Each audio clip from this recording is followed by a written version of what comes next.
Ninguém quer emagrecer e sentir fome. Para muitas pessoas que dizem que sentem fome com frequência e que têm muita vontade de comer doces, assegurar em todas as refeições a proteína, a fibra, as gorduras de boa qualidade é mesmo foco máximo. Porque o sono, ele contribui para a regulação hormonal, ele contribui para o nosso humor, para o nosso ritmo circadiano. Eu prefiro que a pessoa durma bem é que se acorda às 6 da manhã para fazer exercício físico. Muita gente olha para o exercício físico como gastar calorias e é muito errado. Que é, o exercício tem inúmeras vantagens. Portanto, temos vou fazer exercício, ok, mas porquê? Porque vou estar com as minhas hormonas mais reguladas, vou dormir melhor, vou ter mais energia, vou ficar mais bem disposta.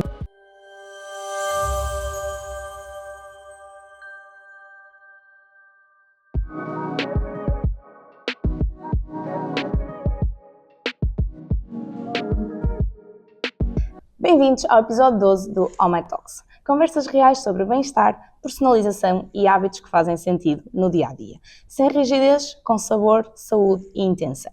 Para quem vive ocupado, mas quer cuidar de si e dos seus e sentir-se verdadeiramente bem. O meu nome é Rita Lima, sou nutricionista na Oh My Snacks e este podcast é apoiado pela Porto Business School. Antes de iniciarmos o tema 12, desafio-vos a responderem mentalmente estas perguntas que eu vou colocar. Quantos de vocês já iniciaram uma dieta uma segunda-feira e desistiram a meio da semana? Quantos de vocês acham que comer hidratos de carbono à noite engorda mais? Ou quem acha que proteína é só para quem treina? Se te identificas com alguma ou algumas destas questões, fica desse lado porque este tema é mesmo para ti.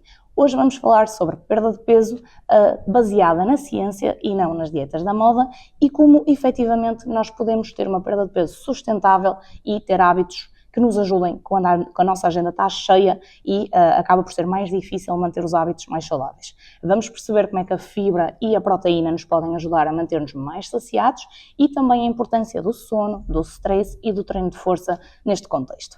Para isso, convidei a Diana Cruz, nutricionista com uma vasta experiência nesta área do emagrecimento, baseado também na ciência e de uma forma sustentável, que nos vem falar um bocadinho sobre este tema. Diana, obrigada por estares aqui, por ter aceito o nosso convite. Obrigada eu. E desafio-te a apresentar-te, antes de iniciarmos aqui a nossa conversa, para quem está lá em casa também te conhecer.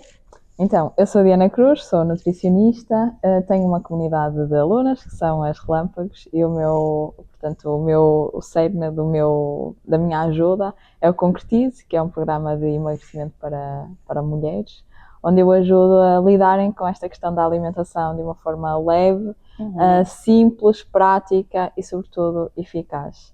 Eu digo que ensino mulheres que não têm motivação, que também são ocupadas, encararem o emagrecimento, a jornada de emagrecimento de uma forma mais prática, sem complicações, sem se sentirem em dieta, sem dietas restritivas e a aprenderem de facto a comer e a terem hábitos consistentes que vão ajudar não só na parte do emagrecimento, mas também na parte da saúde e do bem-estar.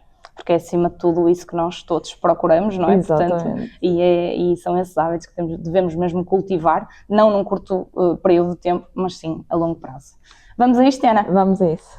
Diana, vamos então, antes de partirmos efetivamente para as estratégias que entretanto vamos abordar, como é que como é que tu diagnosticas, entre aspas, o ponto de partida de cada cliente e qual será o melhor caminho para esse mesmo cliente a nível da perda de peso? Ponto de partida, é sempre muito importante avaliar os hábitos atuais. O que é que aquela pessoa já faz que favorece a sua jornada de saúde, de emagrecimento? O que é que ela faz que não favorece os objetivos que ela tem? Portanto, partir esse ponto inicial é muito importante para que a pessoa também tenha consciência de quais é que são os pontos fortes e quais é que são os pontos a melhorar. Porque a verdade é que cada pessoa é uma pessoa, todas temos contextos diferentes, todos temos vidas diferentes, rotinas diferentes, e aquilo que funciona para ti, se calhar não funciona para mim, aquilo que funciona para a Maria não funciona para a Luísa, e é muito importante nós termos esta visão de que não existem planos perfeitos e padrão para toda a gente. É importante perceber o contexto, a rotina, os gostos, os hábitos e começar a partir daí a definir objetivos, a definir o plano ou o foco daquilo que a pessoa tem de ter para que tenha realmente sucesso. E como é que tu, portanto, essa avaliação inicial tu fazes através dos hábitos que a pessoa já tem, hábitos esses semanais, diários, como é que tu organizas essa anamnese inicial, digamos assim? Semanais e diários, eu diria. Portanto, muito, muito importante é avaliar coisas simples que fazem toda a diferença, que eu digo sempre isto, que são o segredo está nos hábitos bem pequeninos que nós fazemos de forma a regular. Então, questões como ingestão de água, a mastigação, o sono, que muita gente desvaloriza. Sem dúvida. Os horários das refeições, que refeições gosta de fazer. Em termos de hábitos semanais, o planeamento das refeições é algo que eu também trabalho muito com as minhas alunas, que é só o facto de planeares que no domingo à noite vais adiantar algumas refeições ou vais garantir que tens legumes lavados no frigorífico ou trazer, por exemplo, a preparação da sopa da semana, todos esses hábitos semanais e também os diários, que falei há pouco, vão fazer uma grande diferença no sucesso da pessoa e essa avaliação, saber se ela existe, é fundamental. E fazes algum tipo também de avaliação da parte emocional da pessoa, ou seja, até por causa daquela questão da fome emocional e a diferenciação dessa fome emocional com a fome real ou fisiológica, chamemos-lhe assim? Sim, é importante sobretudo a pessoa saber fazer a diferença. O que é uma fome emocional? O que é uma fome real? E estar consciente dos sintomas ou das diferenças entre cada uma dessas fomes, porque é fácil nós confundirmos e também algo que eu tenho presente, que é, se nós estamos desidratados, é tão fácil confundir a fome emocional com a fome física, e nós temos essa dificuldade de distinguir também o que é fome do que é sede. O nosso corpo não distingue, e só o facto de estarmos mais hidratadas, só o facto de mastigarmos melhor, essa distinção entre o que é realmente fome física e o que é fome emocional já fica mais fácil. E depois, claro, estar atento, onde é que eu sinto a fome? É no estômago? A minha fome é específica? Ou é muito... É abrangente? Apetece-me de tudo ou só me apetece aqueles alimentos? Só com essa questão eu acho que já fica... Um sinal bem claro, não é? Exatamente, já é muito mais fácil nós no momento distinguirmos o que é que me apetece. Apetece-me arroz, apetece-me carne, apetece-me fruta, apetece-me feijão. Não, só me apetece aquele chocolate que tem... Específico da marca X. E só respondendo a isso já é logo uma grande ajuda, não é? Uma grande ajuda para conseguir distinguir, fazer essa diferença. E tu és apologista de que haja registros ou que as tuas clientes que tu acompanhas façam esses registros daquilo que normalmente ingerem ou do seu ponto de partida para depois verem o ponto de chegada, no fundo? Costumas trabalhar assim, dessa forma? Eu sou muito apologista de registros, sobretudo numa fase inicial de aprendizagem. Eu digo que nós, quando vamos para a escola, também estamos a aprender a escrever, também fazemos apontamentos, também utilizamos cadernos de 2 linhas, se for preciso melhorar a caligrafia. Então, fazer estes registros numa fase inicial de aprendizagem, eu valorizo muito. Eu, com as minhas alunas, no meu método, eu utilizo a tabela checkpoint, que nada mais é do que um rastreamento de hábitos, da pessoa entender como é que está a consistência do meu hábito de beber água, como é que está a consistência do meu hábito da mastigação, do exercício. porque no fundo aquilo também é um diagnóstico e algo que a pessoa vai treinando ou ficando atenta às suas dificuldades, porque hoje em dia nós somos todas pessoas que andamos sempre a correr e não prestamos bem atenção àquilo que estamos a fazer no momento, e fazer esse diagnóstico no dia posterior ou no próprio dia de hoje, eu atingi a minha meta de água, hoje eu fiz algum tipo de exercício, eu mexi-me ao longo do dia, ou eu estive 12 horas sentada na minha cadeira. Fazer essa análise ajuda a ter muito mais consciência daquilo que são os nossos hábitos atuais e onde é que estão as nossas fraquezas e a consistência deles. Eu até bebo água, sim, mas eu há 4 dias que não estou a beber a água que eu preciso. Eu até me lembro de... até vou fazendo exercício físico, mas o exercício que eu faço não é tão regular quanto desejável. isso. Exatamente. Certo. E então, isso também traz-nos uma visão de onde é que podemos melhorar e de não perder o fio à meada. Portanto, ir sempre alimentando a nossa corrente de hábitos e não fazer com que ela tenha uma quebra muito grande nessa repetição.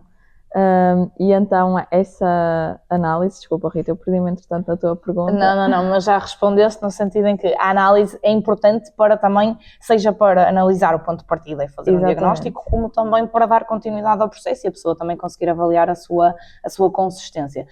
E achas que essa análise deve ser feita escrita, ou seja, a pessoa deve escrever, ou agora à moda moderna devemos utilizar uma app, um telemóvel? O que é que tu achas sobre isso? Pronto, tinha outro ponto para falar e era justamente sobre isso, que é, claro que o que funciona para mim pode não funcionar para ti. Há pessoas que preferem fazer um registro no bloquinho de notas, há pessoas que preferem fazer um registro no telemóvel. Eu sou muito apologista de fotografias. E considero que quando nós tiramos uma foto às nossas refeições, lá está, num período inicial da aprendizagem, é bom para também aprendermos sobre porções.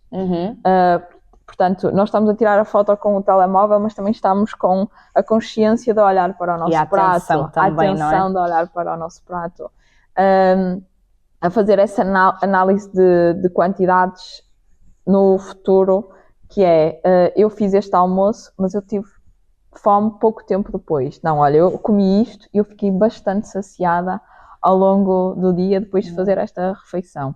Então, eu sou apologista de ver o que funciona para a pessoa, mas o registro fotográfico é algo que eu, da minha experiência, vejo que tem frutos nesse treino, nessa aprendizagem. Portanto, as minhas alunas que fotografam ficam com muito mais consciência daquilo que estão a comer, daquilo que funciona para elas, que as deixam saciadas, que não as deixam assim tão confortáveis.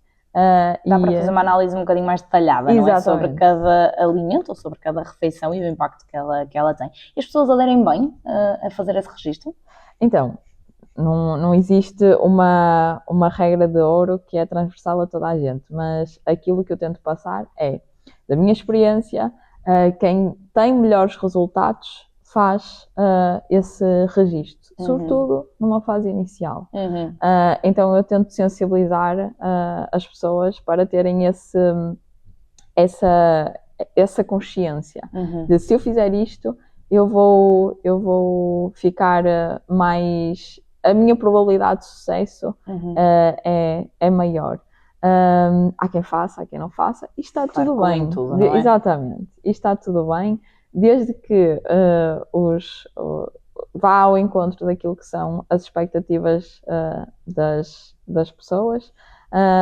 Tudo certo, e se funciona, eu digo, se funciona, mantém. Continuamos. Exatamente. E tu já tiveste algum caso de alguém que tenha tido tanta adesão que acaba por ficar ali muito preso, ou seja, acaba por, digamos, vou utilizar a palavra obcecado, é uma palavra se calhar um bocadinho forte, mas que, porque também o objetivo é que o processo seja leve, dentro do possível, não é? Portanto, e até que ponto é que tu já tiveste casos de pessoas que ficaram demasiado dentro do processo e isso acabou por tirar a leveza do mesmo?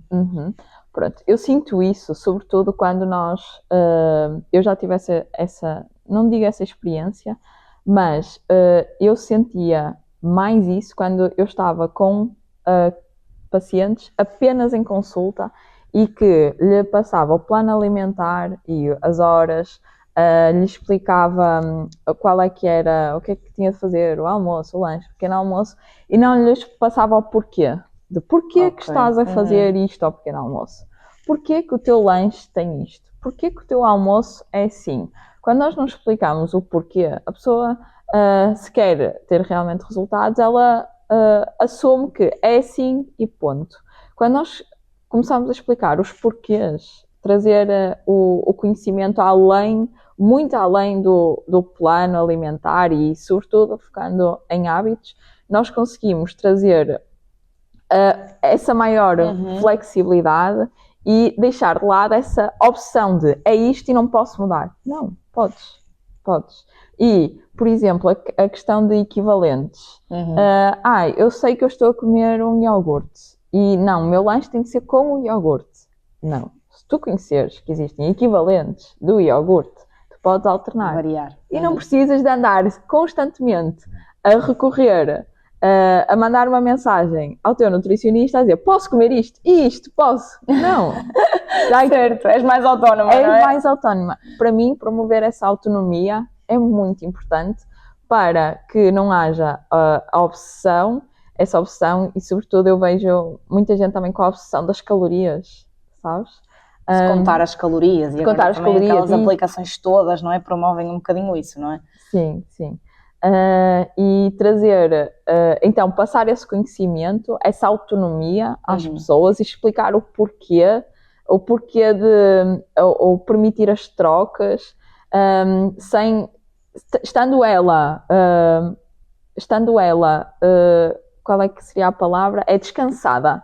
Descansada de. Sim. Fiz esta troca, mas estou bem, estou dentro do plano. Exatamente. Não é isto que me vai prejudicar, porque isso muitas vezes traz aquela coisa de já não segui o plano hoje, já está tudo perdido, estragado. Já está tudo estragado. Não, trazer esse conhecimento para mim é algo que é essencial. Está aqui, eu recomendo-te que faças isto e porquê? E não é num dia que nós também passamos toda a informação. Essa informação vai sendo passada durante o acompanhamento. E eu não acredito em consultas isoladas, não acredito que para ter sucesso é só preciso um plano alimentar e vai à tua vida.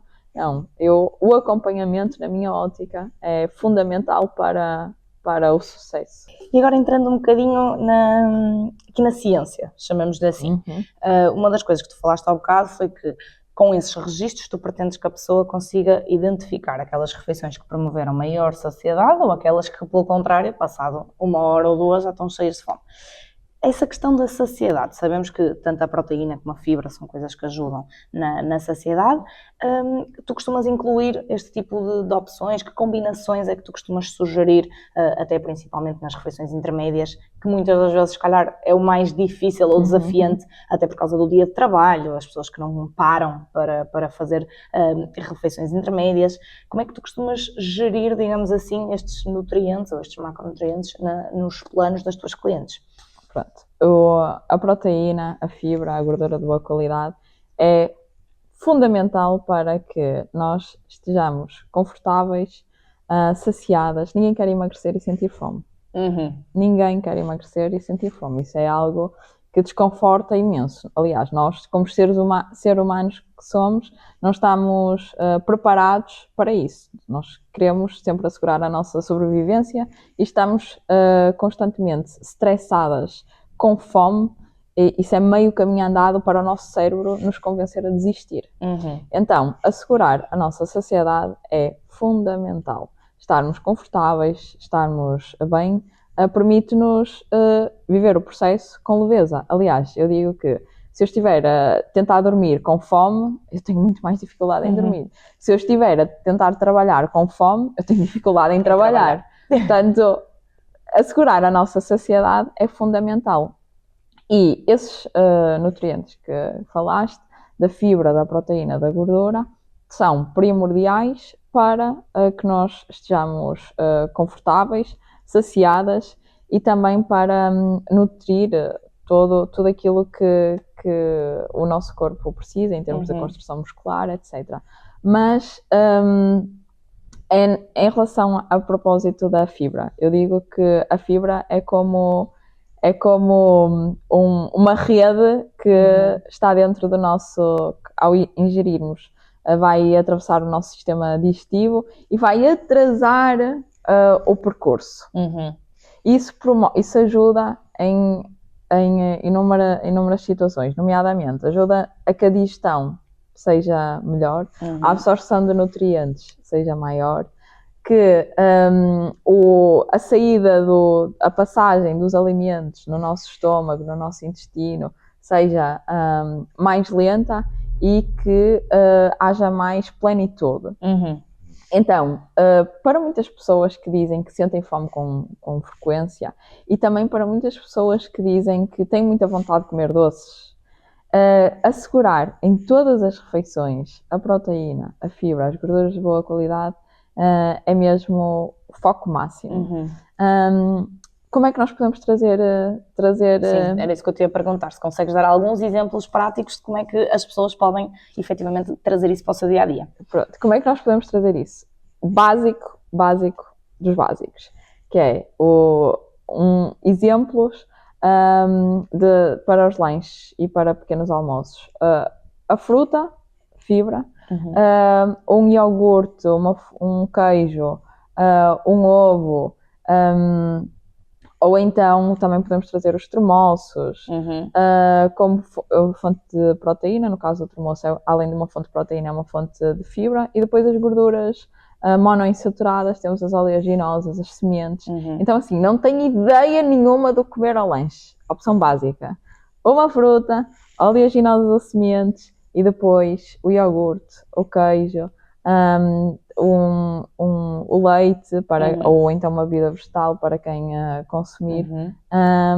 E já estamos com um lanche bem estruturado e que nos mantém saciados durante mais tempo, não é? Isso é a base, e a partir da base nós podemos ter outras opções.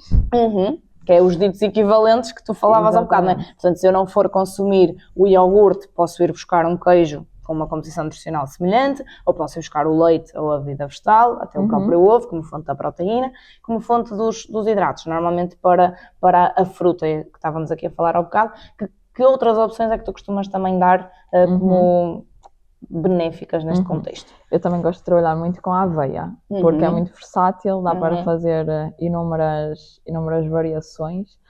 Mas também temos os cereais tipo All Bran, também podemos ter algumas opções de bolachas, podemos ter também alguns snacks no mercado que também são boas opções.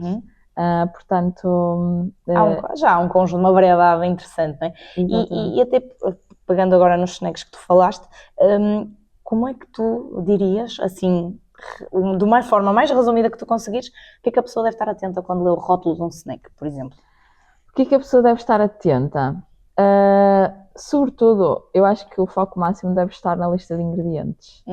Porque nós até podemos ver que um alimento tem uma grande quantidade de gordura. Mas qual é a proveniência daquela gordura? Até tem o Nutri-Score, mas o que é que está por trás da fonte de açúcares, da fonte de gordura? Por exemplo, há pessoas, ainda hoje eu ensino isto com muita frequência, que é todos os iogurtes que eu vejo têm açúcares adicionados. Todos os iogurtes que eu vejo têm açúcares. Eu estive à procura na tabela nutricional de iogurtes sem açúcares e não existem. porque os iogurtes têm os açúcares naturalmente presentes e nunca vão encontrar um iogurte que não tenha açúcar na tabela nutricional, porque senão não é um iogurte. Exato. Senão não é um iogurte. Se tiver 0 de açúcares, não é um iogurte. Porque os iogurtes têm a lactose, que é um açúcar, e ela está registada na tabela nutricional. E, portanto, isto para dizer que o mais importante é saber, é ler a lista de ingredientes e a partir daí fazer uma ligação à tabela nutricional. Mas mesmo que a pessoa não entenda nada de tabela nutricional, se conseguir detectar qual é que é o primeiro ingrediente deste alimento, é uma farinha refinada, é um açúcar. Se é o primeiro ingrediente, já não é bom. Já não é bom. Já não é uma opção. O que analisar em 10 segundos, num alimento. Primeiro ingrediente, o que é isto? Exato. Refletir sobre... Primeiros 2 ingredientes que estão em maior quantidade é fulcral, não é? Já é algo que, se a pessoa fizer, já está uns pontos acima. Exato. E a nível de gestão de porções, ou seja, o que é que tu achas? Existem alguns guias ou medidas caseiras que tu normalmente utilizes para a pessoa se orientar? Porque, claro, o ideal é nós fazermos as pesagens direitinhas, não é? Obviamente. Mas para quem tem um dia muito preenchido, tem uma agenda complicadíssima, não tem tempo ou paciência, porque também acontece, para estar a dedicar um tempo à pesagem. Tens assim alguns guias que tu aconselhes para as pessoas utilizarem e gerirem as porções? Então, eu não trabalho tanto com colheres ou chávenas, mas nas refeições principais eu aconselho muito a divisão do prato. Não faço ideia da quantidade que está lá, mas tem a divisão do prato. Tem metade do prato de legumes, aquela regrinha básica que nós aprendemos na escolinha, que funciona. É algo que só com isso já é muito importante, porque não acontece muitas vezes, não é? É fácil nós irmos a restaurantes e ter metade do prato de batatas fritas, um quarto do prato do arroz, do que for, e depois a fonte de proteína. E se nós conseguirmos fazer a divisão do prato nas refeições principais, portanto, metade do prato de legumes, da salada, um quarto do prato da fonte de cereais, um quarto do prato da fonte de proteína. Já temos meio caminho andado, não é? Exatamente. Sem dúvida. Exatamente. Sem dúvida. Sim. E depois... Desculpa, complementa. Só para terminar, depois na questão dos lanches, aí sim já podemos trabalhar com colheres. No caso de se trabalharmos com iogurtes, com queijos, eles já vêm muitas vezes em porções individuais.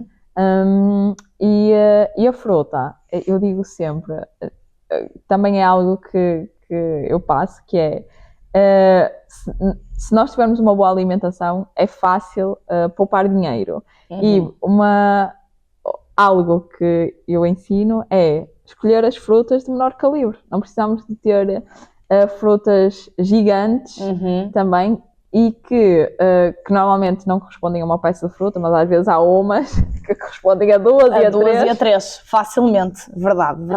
E as frutas de menor calibre muitas vezes são as mais baratas. Económicas, é verdade, sem dúvida. E conseguimos aliar aqui 2 coisas muito importantes, que é o controle das porções e o controle da carteira, não é? Exatamente. Sem dúvida que isso também é um ponto importante.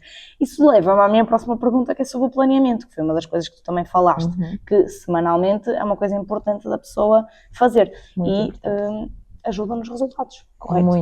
Muito. Eu também, das minhas alunas que têm grandes resultados, a maioria delas tem um planeamento. E o planeamento não precisa de ser espetacular ao detalhe.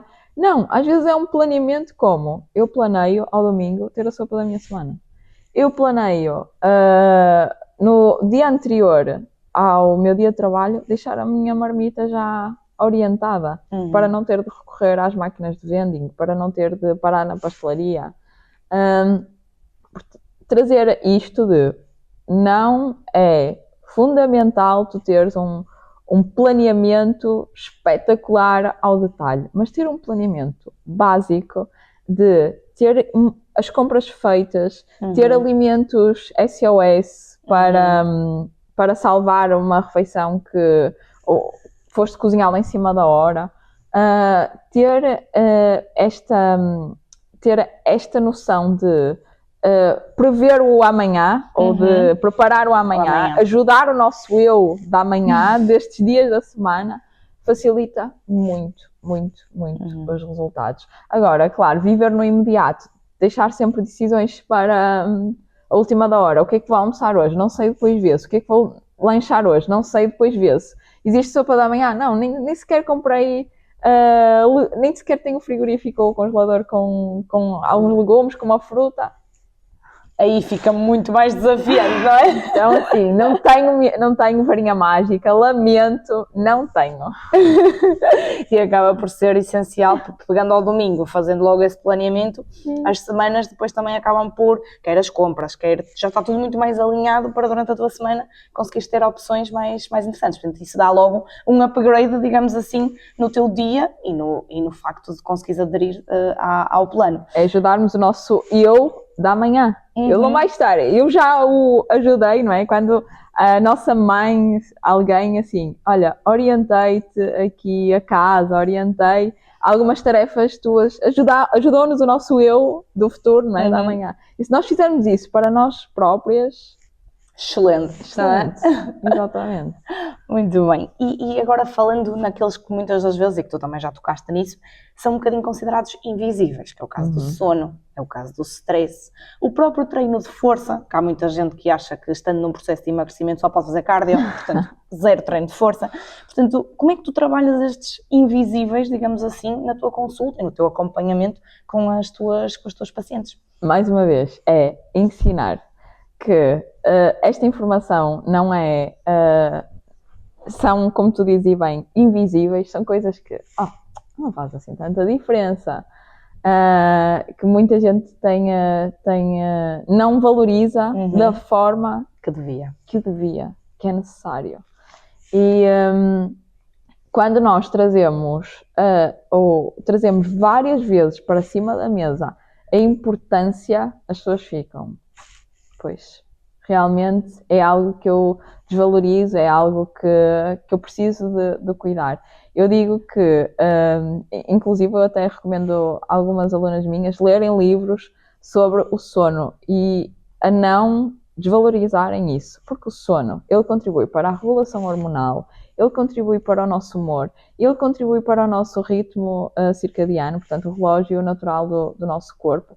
E se nós tivermos o nosso sono desregulado, é meio caminho andado, não é? Para as coisas correrem mal. Se tivermos o sono desregulado, é algo que, claro que existem pessoas que trabalham por turnos e que, se não têm essa possibilidade de ter os horários de sono certinhos, nós temos de atacar outras vertentes, que é, isto não está no meu controle, então outros hábitos têm de estar mais fortes, como a água, a mastigação, o planeamento. Em relação ao exercício físico, portanto, eu valorizo muito o sono. Eu prefiro sono, eu prefiro que a pessoa durma bem, é que se acorda às 6 da manhã para fazer exercício físico. Portanto, se a pessoa não dormir bem, efetivamente depois tudo o resto pode ficar comprometido. Portanto, de todos esses invisíveis que falávamos até então, o sono para ti é realmente o mais importante. Sim. Sim, sem dúvida. E falavas também da questão do exercício de não só as caminhadas, não é? Mas o exercício de força acaba por ter um conjunto de outros benefícios que não só olharmos na ótica da perda de peso, não é? Muita gente olha para o exercício físico como gastar calorias. E é algo muito errado, que é, o exercício tem inúmeras vantagens que... o gastar calorias fica aquém, que eu digo que é muito ingrato. Quando uma pessoa olha assim, vou fazer uma caminhada de 10 minutos, isto em termos de calorias é igual a comer menos 2 bolachas Maria. É irrelevante, não é? É irrelevante. No final das contas... mais vale estar quieta. Quando a nossa visão é queimar calorias, de facto, assim, não é ao exercício a melhor forma que temos de ir fazer de ir obter esse benefício do equilíbrio energético. Claro que pode ser uma componente, mas sobretudo para quem treina mais em alta performance, com mais intensidade. Mas vantagens do exercício físico, que tento trazer muito esta mensagem. Regulação hormonal, portanto, ajudar a baixar as glicemias, portanto, a fazer esse controle das glicemias. Em termos da densidade óssea, o impacto, ajudar na densidade óssea, ajudar a dormir melhor. Pessoas que treinam com mais regularidade dormem melhor. No bom funcionamento do intestino, muitas pessoas que passam horas e horas sentadas têm queixas de obstipação, começam a treinar, o intestino também começa a funcionar melhor. Em termos de sensação de inchaço, de enfartamento e mesmo de energia, estarem mais bem dispostas, de humor. Portanto, vou fazer exercício. Ok, mas porquê? Porque vou estar com as minhas hormonas mais reguladas, vou dormir melhor, vou ter mais energia, vou ficar mais bem disposta, vou estar também a trabalhar aqui a minha agilidade física. Sim. Como não? Só vantagens, é só vantagem. Além da contagem de calorias, não é? Exatamente, sem dúvida. São menos. Sem dúvida, sem dúvida. E olha, Diana, depois como é que tu avalias, portanto, tu tens esta pessoa em que tu fizeste o diagnóstico inicial, depois deste-lhe todo este conhecimento que tu também já transmitiste, que é uma coisa que tu fazes, o ensinamento, seja da parte dos equivalentes, seja dessas invisíveis que falávamos agora, depois como é que tu fazes a avaliação dos resultados? Portanto, como é que é a medição do sucesso, digamos assim? Perfeito. Trazer então a avaliação inicial é muito importante para depois trazer a avaliação de sucesso. Porque sucesso é peso, é perder peso. Não é só perder peso. Pode também ser, mas de todo que existem muitos outros parâmetros que vão além disso, nomeadamente tenho mais destreza a subir o meu lance de escadas, carrego menos 10 quilos nas minhas costas, tenho menos dores nas costas, tenho menos dores nas minhas articulações, o meu intestino funciona melhor, consigo encarar o processo de me alimentar bem sem ser com uma dieta. Isso traz menos ansiedade, menos obsessão, que falámos há pouco. Portanto, trazer todos estes parâmetros para cima da mesa é fundamental para que a pessoa se mantenha motivada a continuar. Porque se for, ok, eu estive aqui a fazer um esforço e o que é que eu melhorei? Perdi 5 quilos. Mas números não movem ninguém. Assim, números, mais 5, menos 5, não vai fazer, em termos de número, não é isso que me vai deixar impulsionada a continuar. É todos os benefícios que estão inseridos nessa perda e nesses resultados. Como eu me sinto, se o meu intestino funciona melhor, se ando com melhor humor, menos ansiosa, menos estressada, se os meus hábitos estão mais consistentes, eu não bebi água nenhuma, agora estou a beber, eu andava sempre a petiscar entre as refeições, agora consigo estar mais saciada, eu sinto menos inchaço, eu sinto menos o corpo pesado. Tudo isso são coisas que nós temos de trazer para cima da mesa e dizer assim, estão aqui os teus resultados, tu com estas mudanças conseguiste isto. É bom ou não é? Mais do que um número, não é? Mais do que um número. É o que o número representa na tua vida, não é? Sem dúvida. E com que cadência é que tu tendes a ajustar o acompanhamento, o plano, portanto, com que frequência é que a pessoa é acompanhada, digamos assim? O acompanhamento, na minha ótica, tem de ser uma coisa quase diária. Eu tenho de ter alguém que me consegue ajudar no próprio dia ou um dia depois a responder às dúvidas, às dificuldades que eu tenho, até à minha motivação.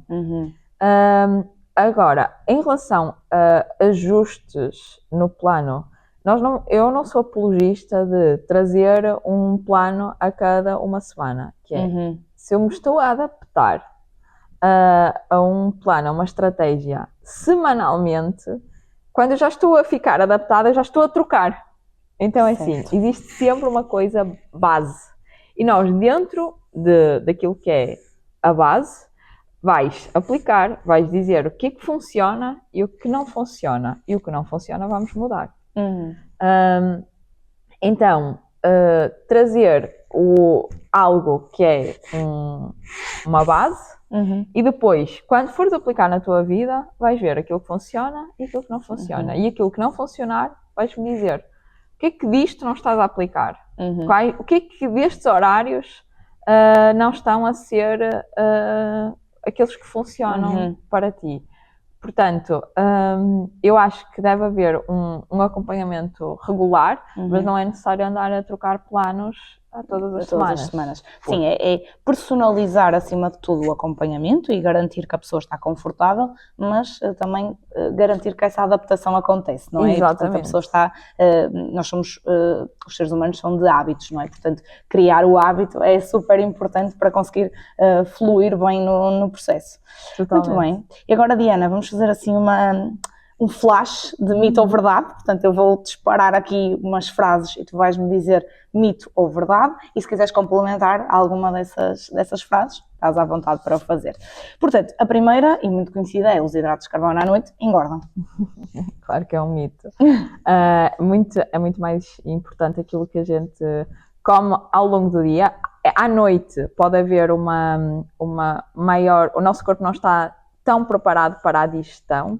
Portanto, isso tem a ver com o nosso relógio biológico, mas claro que aquilo que nós consumimos ao longo do dia, seja à noite, seja de manhã, na hora de almoço, o balanço de tudo isso é que vai ditar se nós emagrecemos ou engordamos. Mas sim, tirarem...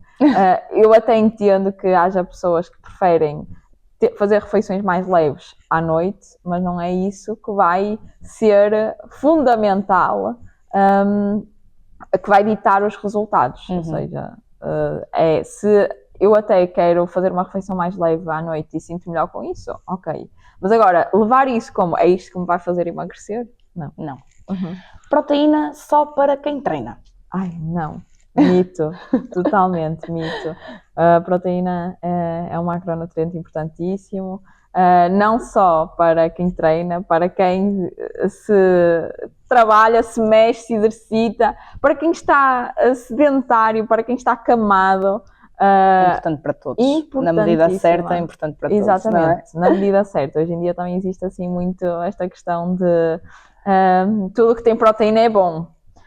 Se diz proteína na embalagem é porque já está ótimo e não é bem assim. Leva-nos à leitura dos rótulos que também falávamos ao bocado e que é importante sempre manter, mesmo que o produto aparentemente pareça a última bolacha do pacote, chamamos assim, não é? Muito bem, dietas de detox aceleram mais o teu metabolismo? Não, o nosso corpo tem órgãos. Se nós estivéssemos à espera de fazer o detox para o nosso corpo se desintoxicar, a maioria de nós estávamos mortos, não é? O nosso corpo tem mecanismos naturais para se desintoxicar. O fígado é um rim, felizmente. Felizmente, graças que eles existem, que não estão à nossa espera para se desintoxicar, porque senão, assim... Nunca mais saímos daqui, não é? Exatamente. Muita gente não estaria aqui. Exatamente. Diana, obrigadíssima por esta conversa. Hoje contigo percebemos que realmente a perda de peso não tem que ser baseada numa dieta da moda, tem uma ciência por detrás, como vimos e falamos da questão da proteína e da fibra, a questão do impacto do sono, a questão do exercício inclusive, é que também muitas das pessoas contam o exercício como realmente perda de calorias e há muito mais além disso, portanto o processo de perda de peso é um processo complexo que envolve realmente uma ciência por detrás e que tem que ser personalizado a cada um, portanto tem que haver aqui realmente este acompanhamento. Portanto, Diana, mais uma vez, obrigada aqui pela tua presença e por teres trazido também estes esclarecimentos. Como não podia deixar de ser, e para termos aqui também uma pequena oferta para ti, trouxemos-te uma caixinha, então mais snacks para tu experimentares. Obrigada. Isto foi baseado também, portanto está variada, ou seja, podes abrir à vontade se quiseres. Nós baseamos-nos essencialmente na variedade, para tu poderes experimentar um bocadinho de cada coisa. Tens snacks mais doces, mais salgados, snacks também destinados a intolerâncias, portanto, para também poderes experimentar e recolhermos também o teu feedback. É sempre importante para nós termos aqui o feedback de colegas, de clientes, de tudo o que for possível para nós também melhorarmos a cada dia o nosso trabalho, não é? Que bom. Lá, vou experimentar e vou passar o meu feedback. Muito obrigada, Rita. Obrigada eu.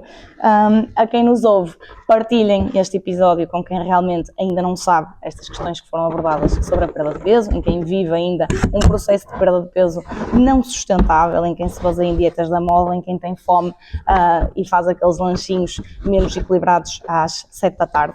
Deixo-vos também um desafio, que é de durante 7 dias experimentarem fazer um lanche com mais proteína, com mais fibra e verem o real impacto que isso tem no vosso dia-a-dia, na vossa vida, no vosso apetite, na vossa saciedade, na própria energia que vocês têm. E, portanto, deixem depois também nos comentários a vossa opinião. Este foi então mais um episódio. Sigam o nosso canal no YouTube, o nosso Spotify, o nosso Instagram e podem consultar também o nosso site no link da descrição deste vídeo, deixar lá então os vossos comentários e todas as vossas perguntas e quais são as barreiras que vocês sentem para uma perda de peso mais sustentável. Obrigada por nos verem no YouTube e nos ouvirem no Spotify e até ao próximo episódio.